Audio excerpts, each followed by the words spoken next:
In this video, I want to give a 4-year update on my 2004 E55 AMG ownership. The car itself is over 15 years old now.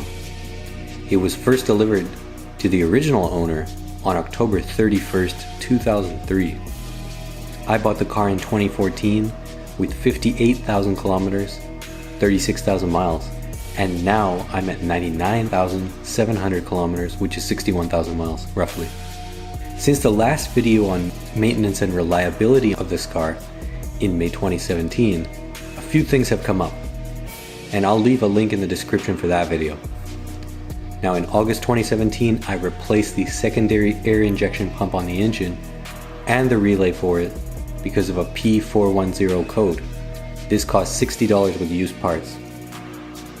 Then in May of 2018, I replaced the alarm siren unit because it failed. This cost $130 for a new siren. In June 2018, I did an oil change costing $60 using Mobil 1 040 and MAN oil filter. I also got the car aligned, costing $100.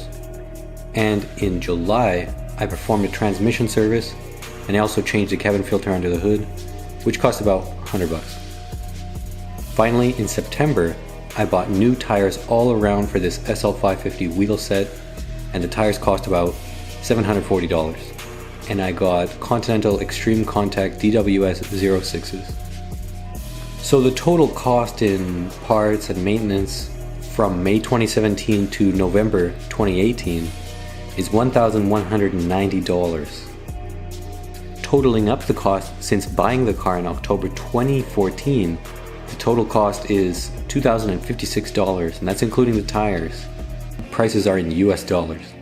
Keep in mind that these low costs are from me doing almost every single job myself outside of the alignment. If you were to do all of this work at a shop or dealership, it would be much more expensive.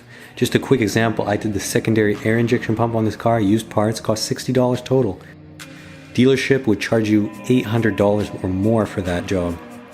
So now I'm at 99,700 kilometers, and there's a few things on the plate that I still want to do with this car over the winter.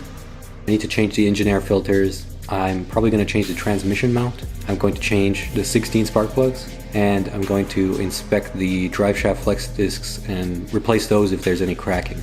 These things will add a few $100s at least. For the rest of the car, reliability has been great over the last few years. This car is 15 years old and is still on the original Airmatic system. It is holding up quite well and does not settle much if you leave the car sitting for a few weeks. I'm anticipating that a leak could occur at some point, but so far it's been very good, and as this is a known issue, I have no problem banking some money in case the Airmatic does fail. In terms of the fuel sender recall and the SBC recall in the US, I wish I was American, but nonetheless, I'm not seeing any failings or issues with either of these things, so hopefully I'll be okay. So in conclusion, I think the E55 is a testament that if you're mechanically inclined, this is a great car for the money that is pretty reasonable to maintain. Thanks for watching, and if you like videos like this, be sure to leave a thumbs up and subscribe for more videos.